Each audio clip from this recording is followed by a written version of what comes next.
સાધના પ્રકાશન ટ્રસ્ટ દ્વારા શ્રી રામ મંદિર સાંસ્કૃતિક રાષ્ટ્રીયત્વનો સુવર્ણકાળ ગ્રંથનું પ્રકાશન કરાયું।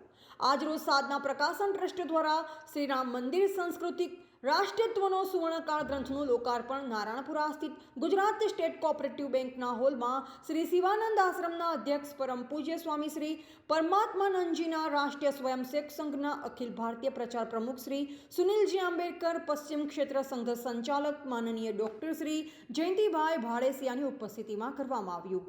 ગ્રંથના લોકાર્પણ પ્રસંગે ઉપસ્થિત અતિથિ વિશેષ રાષ્ટ્રીય સ્વયંસેવક સંઘના અગ્રણી ભારતીય પ્રચાર પ્રમુખ સુનિલ આંબેડકરે જણાવ્યું હતું કે શ્રી રામ મંદિરના પ્રાણ પ્રતિષ્ઠાનો ઉત્સવ અને ઉત્સાહ સમગ્ર દેશમાં આજે પણ છે। રામ નામના જે ઉત્સાહ છે તે અમિટ છે, રાષ્ટ્રીય અસ્મિતા એકતાનું સ્વરૂપ છે। શ્રી રામ જન્મભૂમિ આંદોલનને યાદ કરતા શ્રી સુનિલજી આંબેડકરે જણાવ્યું કે 22મી જાન્યુઆરીના દિવસે સમગ્ર દેશ કોઈ પણ ભેદભાવ વગર રામમય થઈ ગયો હતો।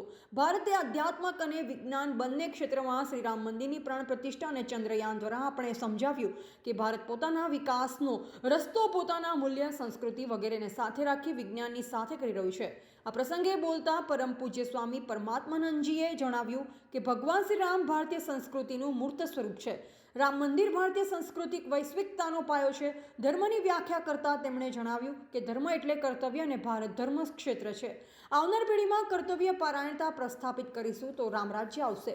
કાર્યક્રમનો પ્રારંભ વૈદિક પ્રાર્થના બાદ દીપ પ્રાગટ્ય સાથે થઈ। સાધના પ્રકાશન ટ્રસ્ટના ટ્રસ્ટી શ્રી મુકેશભાઈ શાહે સ્વાગત પ્રવચન અને ગ્રંથનો પરિચય કરાવ્યો।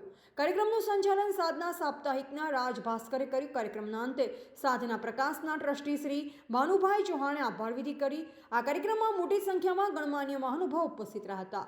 રિપોર્ટર વિજય ઠક્કર, અમદાવાદ।